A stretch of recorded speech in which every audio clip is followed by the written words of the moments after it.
बागलाण तालुक्यातल्या खरीप हंगामाच्या तोंडावर रासायनिक खतांची टंचाई निर्माण झाल्याचा आरोप करण्यात आला आहे. खतांचा पुरवठा सुरळीत करण्याची मागणी शिवसेना शिंदे गटाच्या वतीने कृषी विभागाला निवेदन देऊन करण्यात आली. आवश्यक खते वेळेवर उपलब्ध होत नसल्याने शेतकऱ्यांना अडचणींचा सामना करावा लागत असल्याचं निवेदनात म्हटलंय. तसंच काही ठिकाणी आवश्यक खतांसोबत इतर खते घेण्याची सक्ती केली जात असल्याचाही आरोप करण्यात आलाय.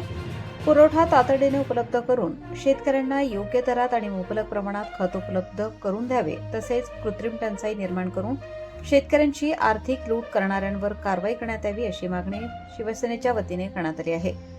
निवेदन देतेवेळी नाशिक जिल्ह्याचे उपजिल्हाप्रमुख जयप्रकाश सोनवणे, सुनील पाटील, विशाल आंबेकर, नगरसेवक राहुल बाबा पाटील, नगरसेविका जयश्री गरुड आणि दीपक जपानी यांच्यासह शिवसेनेचे कार्यकर्ते आणि शेतकरी वर्ग मोठ्या संख्येने उपस्थित होते. दरम्यान 2 दिवसांच्या आत खतपुरवठा सुरळीत न झाल्यास तीव्र आंदोलन छेडण्याचा इशारा शिवसेना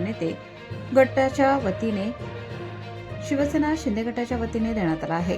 कृषी विभाग या मागणीची कितपत दखल घेतय आणि बागलाणमधील शेतकऱ्यांना खतांचा पुरवठा कधी सुरळीत करून देते याकडे पाहणं महत्त्वाचं ठरणार आहे. प्रबंधभूमीसाठी प्रतिनिधी चेतन बागुल, सटाणा.